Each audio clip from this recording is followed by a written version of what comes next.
वैवाहिक जीवन में ब्रह्मचर्य का पालन करना संभव है या नहीं? यह प्रश्न अधिकतर पुरुष व स्त्रियों के मन में आता होगा और उन्हें विचलित भी करता होगा। गृहस्थ जीवन में ब्रह्मचर्य रहना सही है या गलत? अगर सही है तो हमें किन किन नियमों का पालन करना चाहिए, यह सब आप इस वीडियो में जानेंगे। सर्वप्रथम हमें जानना होगा कि ब्रह्मचर्य का वास्तविक अर्थ क्या है। ब्रह्मचर्य अर्थात मन, वचन, काया के द्वारा किसी भी प्रकार के विषय विकार में हिस्सा नहीं लेना या उसे प्रोत्साहन नहीं देना है। आप विवाहित हैं या नहीं, उससे कोई फर्क नहीं पड़ता। जो यह समझना और सीखना चाहते हैं कि ब्रह्मचर्य का पालन कैसे किया जाए, उनके लिए ज्ञानी पुरुषों की अद्वितीय दृष्टि एकमात्र उपाय है।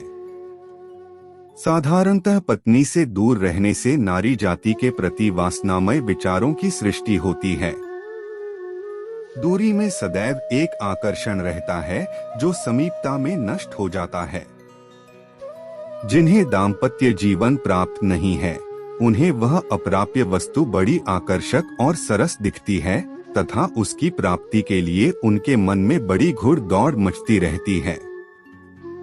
किंतु जो पति पत्नी साथ साथ रहते हैं, वे यदि चाहें तो स्वाभाविक और सरल जीवन व्यतीत करते हुए उन विकारमय विचारों से सरलता से बच सकते हैं। पति पत्नी यदि वासना पर विजय प्राप्त करते हुए संयमशील जीवन बिताएं तो वासना के स्थान पर एक अत्यंत शक्तिशाली आध्यात्मिक तत्व का आविर्भाव होता है, जिसे पतिव्रत कहते हैं। यह तत्व दाम्पत्य जीवन की पूर्णता, पारिवारिक सुव्यवस्था, उत्तम संतति एवं आत्मशांति के लिए बहुत ही उपयोगी एवं आवश्यक होता है। यह तत्व मानव जीवन की एक अपूर्णता को पूरा कर देता है। आपने देखा होगा कि पौराणिक काल में ऋषि मुनि जनों के पुत्रों में असीम शक्तियां होती थी। कोई महाशक्तिशाली होता था तो कोई महाविद्वान। उनके विद्वान या शक्तिशाली होने का कारण ऋषि मुनियों की कठोर तपस्या ही है। तपस्या केवल नाम जप करना नहीं है, बल्कि ब्रह्मचर्य का पालन करना भी तपस्या के अंतर्गत ही आता है। जैसे कश्यप जी की 10,000 वर्ष की कठोर तपस्या से उन्हें गरुड़ जी जैसे ज्ञानी व विद्वान पुत्र प्राप्त हुए, ऐसे ही अगर आप 6 या 12 माह तक ब्रह्मचर्य का पालन करें और निर्धारित समय अवधि के पूर्व संतान उत्पत्ति के संदर्भ में विचार करें, तो आपको एक गुणी पुत्र या पुत्री की प्राप्ति होना निश्चित है। शुद्ध प्रेम को परमात्मा का प्रत्यक्ष रूप कहा गया है। माता का पुत्र में, पिता का पुत्री में, बहन का भाई में और पति का पत्नी में जितना प्रेम होता है, उतना पुरुष पुरुष में या स्त्री स्त्री में नहीं होता। प्रकृति ने उभयलिंगी यानी विपरीत लिंग के प्राणियों में एक सहज प्रेम धारा छिपा रखी है। यदि उसे स्वार्थ या वासना से दूषित न किया जाए तो जीते जी आप स्वर्ग में हैं और मोक्ष मार्ग पर चल रहे हैं। यह समझना भारी अज्ञान है कि काम सेवन से ही दाम्पत्य प्रेम बढ़ता है। समाज में यह विचार मिथ्या के अतिरिक्त और कुछ नहीं है।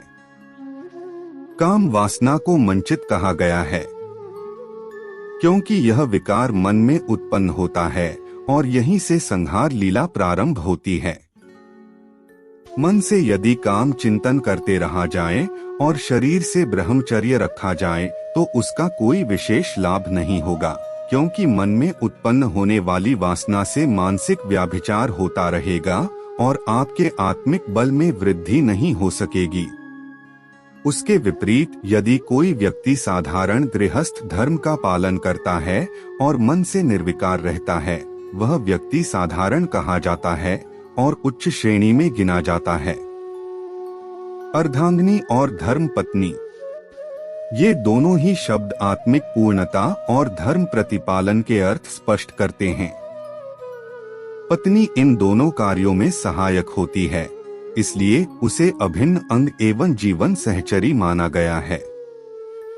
कामिनी रमणीय रूप से आदि की विकारग्रस्त दृष्टि स्त्री के प्रति रखना नारी जाति के प्रति अपराध एवं अपमान व्यक्त करना है।